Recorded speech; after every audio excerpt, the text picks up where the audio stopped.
everyone, my name is Shae, and I'm from the Boys and Girls Club of Menasha. Today, I'm here to read you Eerie Elementary by Jack Shae with permission from Scholastic. So sit back, relax, and I hope you guys enjoy. Chapter 6, The Dark Basement. Sweat poured down Sam's forehead. He had never been so scared in his life. The lunch cart rolled toward him and Antonio. Then, just as it was about to hit them, the boys jumped out of the way.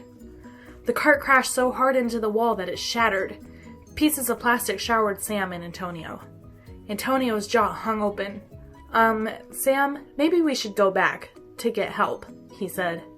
Sam shook his head. He knew that the school was trying to scare them into giving up, but he was not going to let that happen. Lucy was counting on them.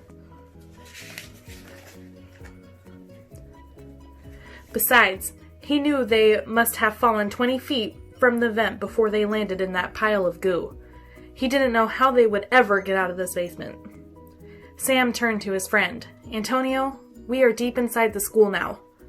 I bet even Mr. Jacoby never made it this far. This is our chance to learn the secret of Eerie Elementary. If we can figure out what keeps it alive, we can learn how to beat it, Sam said. But, Sam... And we must rescue Lucy, Sam continued. Antonio swallowed. You're right. Sam and Antonio began tiptoeing across the basement. Their hearts were pounding. Antonio shone the light as they walked. Goo ran down the walls. It dripped from the ceiling. Torn up jackets and shredded backpacks lay across the floor. Bent and twisted bicycles lay in heaps. Everything looked like it had been chewed up. It was like they were inside a body. And Sam thought that if Eerie Elementary was a body, then this basement must be its stomach. Sam looked around and said, It looks like the school has just begun eating backpacks and bicycles and stuff. Mr. Jacoby really has done a good job protecting the students. You've done great too, Antonio said. If you hadn't saved us at the class play last Friday, I'd be down there. Come on, let's finish this, said Sam. The friends tiptoed along. Then Antonio grabbed Sam's arm. Look, Antonio said, pointing. What? Sam asked. He followed Antonio's beam of light over a rusty metal desk. It's him! It's Orson Eerie! Antonio yelled. Chapter 7, The Face of Orson Eerie. Antonio was shining the light at a picture frame on the desk. Inside, there was an old black and white photo of a man. Geez, Antonio, Sam said. You scared me. I thought you meant Orson Eerie was here. Like, real, back to life, in person.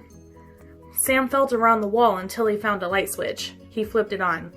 2 bulbs flickered on. The light was dim, but Sam could see that the corner of the basement was sort of an office. There were chairs hanging from the walls and papers on the desk.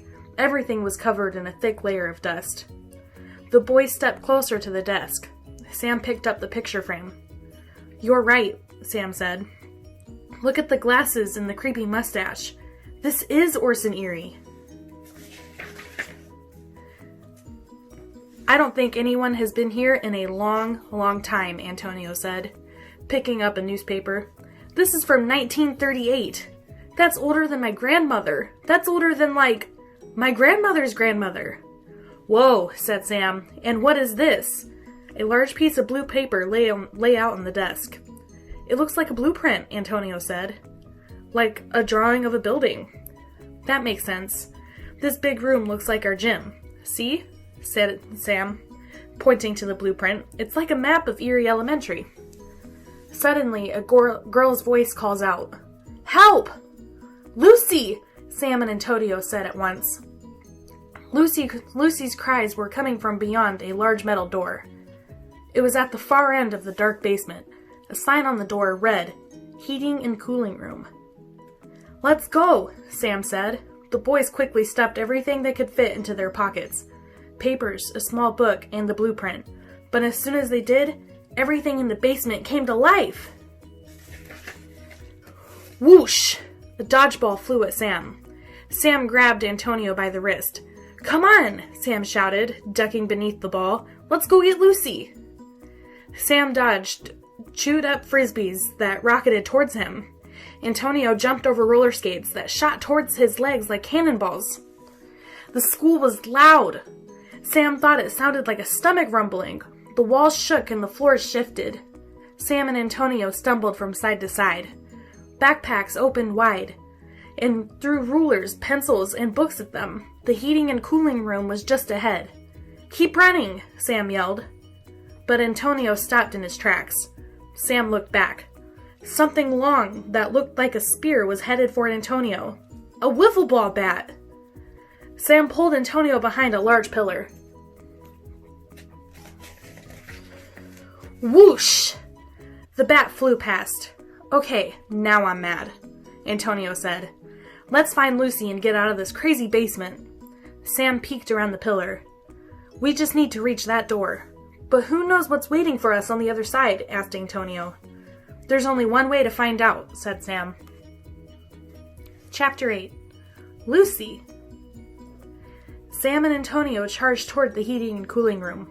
Sam ripped the door open and then quickly shut it behind them. Crash! 100 mad, chewed-up things slammed into the closed door. Sam caught his breath and looked around the room. One wall was covered with a maze of rusty old pipes.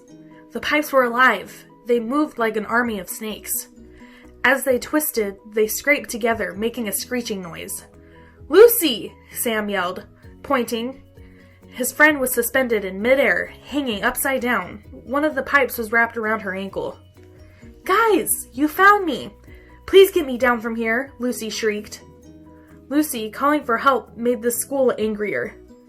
The pipe around Lucy's ankle began flinging her through the air. "The pipe is throwing Lucy around like a doll," said Antonio. "Hang on, Lucy!" Sam yelled. Sam and Antonio began climbing the giant wall of pipes. Unlike the basement, this room was not covered in goo. The metal pipes were dry, and the boys were able to grip them. Sam could feel water rushing through the pipes. These pipes must pump water throughout the school, thought Sam. Antonio leapt off one pipe and grabbed the pipe around Lucy's right ankle. He tugged, trying to pull her free. "I'm coming," said Sam. "The pipe is wrapped so tight," Antonio yelled as he tugged. "Help!" Lucy cried. Antonio pulled harder, but then, clank! The pipe jumped in his hand, throwing him to the ground. "Ugh!" Antonio said, getting to his feet. "It's no use!" Sam jumped down. There has to be a way to make that pipe let go of her, he thought. He looked around the room. The school's water heater stood in the corner. Sam's dad was a plumber, so Sam knew all about this stuff. This water heater warmed the water. Then it pumped the warm water throughout the school.